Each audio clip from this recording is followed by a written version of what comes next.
Hey guys, what's up? Zyflin here, and in today's video, we're going to be talking about how you can one-shot all the enemies in Warframe almost every single time. So this video is being made to tackle the issue of people not understanding how to kill a Demolist. I see a lot in my Twitch chat where they're like, yo Flynn, how do you kill Demolist so quickly? I cannot seem to kill these guys as fast as you do. So that just communicates to me that there is like a misunderstanding of how, the Demolist works and how damage types work and stuff like that, right? So you can't really just take any old build and take it into a high-level disruption mission and expect results versus the Demolist. You really have to understand the weapon and the build that you're using on your Warframe, for example. So what we're going to do first is we're going to go over the different types of meta damage types in Warframe. So we have Corrosive, we have Radiation, and we have Viral, right? So Corrosive is sort of like your best general element in the game because it works versus a wide range of enemies. It can reduce the enemy armor up to a certain point with the status prop.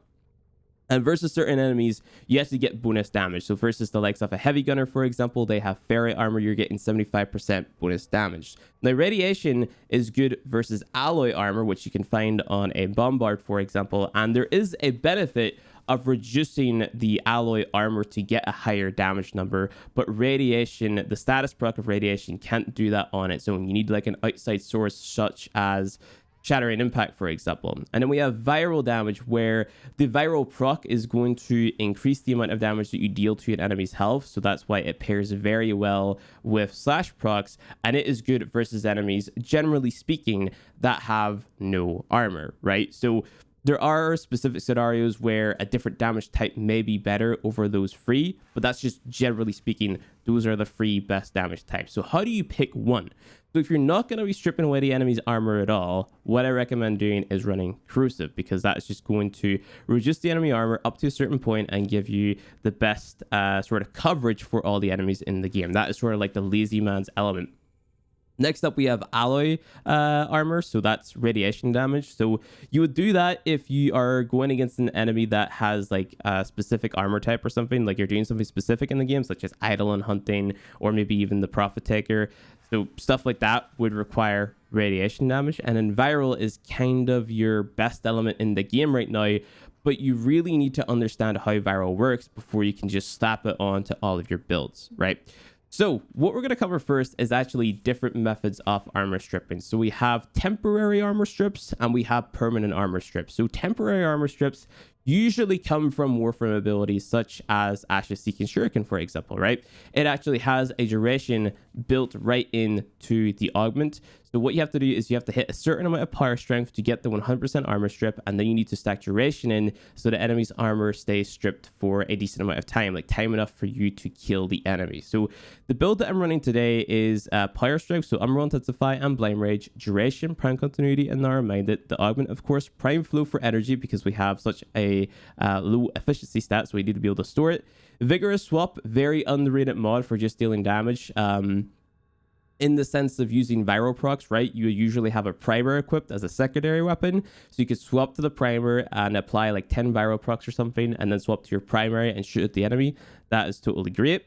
Rolling Guard and Prime Sure Footed just to keep myself alive, as well as brief respite here on the aura. Arcane Acceleration is a fire rate buff, but you can swap that out for the likes of Arcane Rage, for example, which is really nice for buffing up the amount of damage that you deal if you're consistently getting headshots, right? So that is the Warframe build that I'm going to be showing. I'm also rocking Eclipse on this as well for a really nasty damage buff. So those are just a few sources of buff it up your damage, right? So Vigorous Swap, Eclipse, Arcade Acceleration, Arcane Rage, etc., etc. Those will all have positive effects on your damage output, whether it be DPS or just the big damage number that you see on the screen. So Seeking Shuriken, like I said, is a temporary armor strip, meaning if, let's say a nullifier comes up and their bubble goes over the enemy that you armor stripped, they're going to get all of their armor back. Now, a permanent armor strip would be the likes of Shattering Impact, right? So Shattering Impact, you have to shoot an enemy a certain amount of times based on their armor value to reduce their armor piece by piece, right? So you would use this if you were using the likes of like, let's say radiation damage versus an Eidolon, right? You could shoot the Eidolon, I think it's like twice, and then they have a low armor value, meaning the radiation damage is going to, be a greater benefit, right? Because they have such a low armor value, but you're still getting the bonus damage from the radiation that the number go bigger. So that's really good. This is a permanent armor strip, meaning that if that nullifier comes over to that enemy that you armor strip with shattering impact, they're not going to get their armor back. It's nada. There are a few examples of permanent armor strips on Warframe abilities, such as Caliban, for example, but those are very few and far between. But yeah. On the weapon that I'm using today, this is the Kuvazar because I consider this to be the weapon that sort of like everybody goes to. I'm going to be using a barge build, and I'm going to be using primary deadhead on this barge build. So primary deadhead actually edges out primary merciless a little bit in terms of damage output, because the bonus that you get at rank 5, right, on precision headshot kill, 120% damage for 24 seconds stacks up to 3 times. That is the CM value as primary merciless, but you get the 12 kills for the bonus, right? So it ends up about the CM percentage damage increase, right? If you compare it to the likes of Serration, for example, you know, primary deadhead without these extra bonuses, so the 30% the headshot multiplier and primary merciless, through the CM amount of damage increase, right? But primary deadhead obviously edges out primary merciless because of the headshot multiplier bonus that you get 30%. So primary merciless has nice quality of life on here, more reload speed, more ammo maximum, but primary deadhead has that headshot multiplier. The weapon recoil is kind of a dead stat, doesn't really matter all that much, but it's still nice to have for weapons that do actually have recoil for whatever reason, you know? So obviously you should be going for headshots all the time. You know, headshot multiplier is just a good damage increase, so aim for the head as much as possible. Use primary deadhead where possible as well. The only time that I really recommend primary merciless over primary deadhead is if you're using a AoE damage weapon where going for headshots doesn't really matter, or some type of weapon that just kills a lot of enemies really fast, right, where you're not going to be aiming for the head, that type of thing. So generally speaking, primary deadhead is going to give you more damage. So on the rest of the build, this is a barge build. Galvanized chamber for multi-shot. Hunt munitions for those slash procs. This is a toxin bonus on it. So we're running prime cryo rounds to make the viral. So it's going to be proccing those viral procs as we're shooting the enemy. Vital sets of bladed rounds for crit. Crit delay for crit chance. Prime magazine warp for magazine capacity. And then a beam mod. Beam mod, very, very, very important because it just gives you a lot of extra damage versus certain factions. A lot of people hate on these mods because you have to swap them out, but you should be swapping out your elements anyway, so it's kind of a moot point, honestly. But you get a very noticeable damage increase from these BM mods because of how they are calculated into your damage. Vigilante supplies for ammo sustain and also enhanced crits, and then, of course, primary deadhead.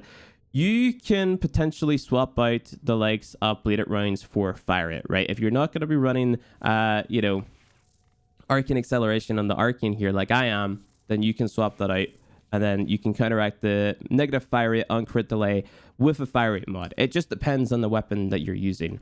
This build is pretty decent for what I'm going to demonstrate. So what we're going to do is we're just going to jump into a Steel Path Disruption mission, and I'm just going to show you guys how you can easily kill a demo. Now, come to think of it, another thing that I'd actually recommend is if you go to your operator, and you go to the, what's it called? The equipment. I'm just going to go back here. If you go to the equipment of your operator, you can apply a arcane called Magus Lockdown. And Magus Lockdown is really good for keeping enemies in place. So if you want to get that headshot off, all you have to do is dash at the enemy. The other thing that I'm going to go ahead and equip is Vazrin. Vazrin is also really good for keeping you alive because you can just dash at the floor, give yourself immunity. So let's just jump in to this Steel Path disruption. I can speak English. A Kappa here. We're gonna go around and kill a few like ads first, obviously, because like that's what you should be doing. You should be constantly killing in a mission like survival or whatever, you know. Another cool tip with Eclipse, right? If you stand in the light, that's not the light for some reason. You can find a light somewhere, right? So if you stand in the light with Eclipse active and then you activate smoke screen, whenever you go into the dark, you're still gonna have your Eclipse bonus. Now that only works with Ash, obviously, because he's the only frame with smoke screen, but it's a good tip nonetheless. So I'm just gonna go ahead, swap to the barrage mode here.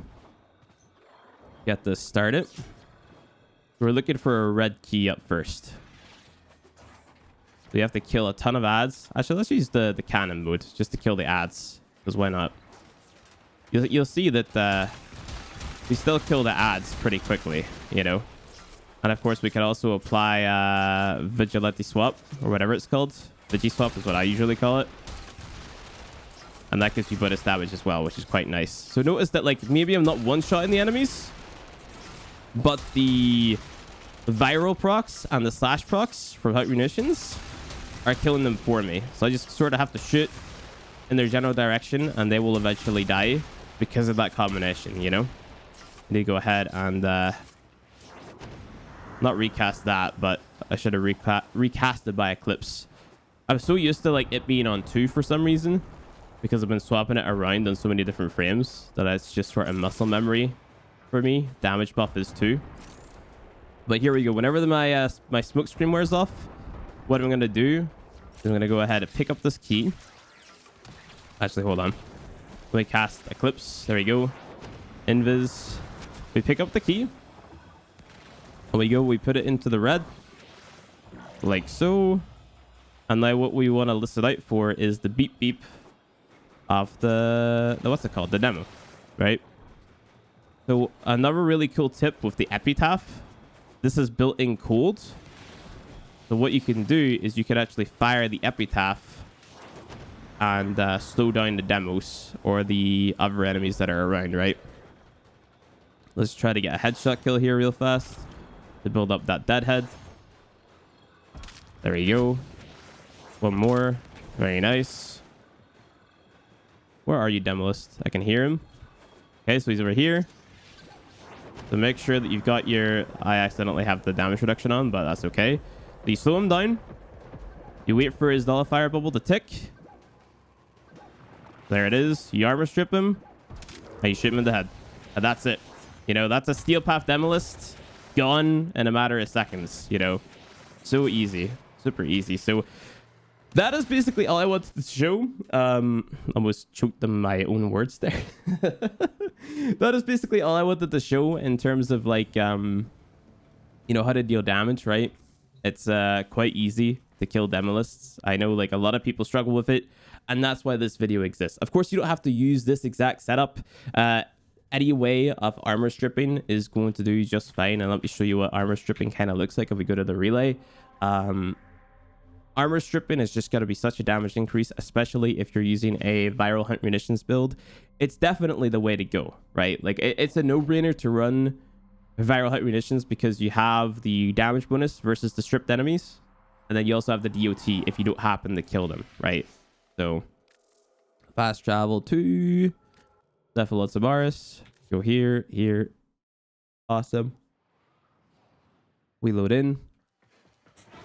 To shatter and impact, strip aid looks a little bit like this, right? So you just fight an enemy. 1, 2, 3, 4, 5, 6, 7, 8, 9, 10, 11. You'd be using the likes of lockdown or the epitaph slow to slow them down to get that strip off. And the amount of times you have to shoot is going to depend on the armor value of the enemy, if that makes sense. So hopefully that was a good sort of like rundown of how you can deal more damage in Warframe and kill those enemies that you're struggling with killing. Armor stripping, great. Viral hunt munitions, great if you're stripping away enemy armor. If you're reducing enemy armor, you're running alloy, radiation or corrosive, usually corrosive or over radiation, if I can speak. It depends on the enemy, right? So heavy gunners, corrosive, bombards, radiation in most cases. That's going to be it for the video, guys. Like it if you liked it. Subscribe for Warframe content. I'll see you guys in the next one.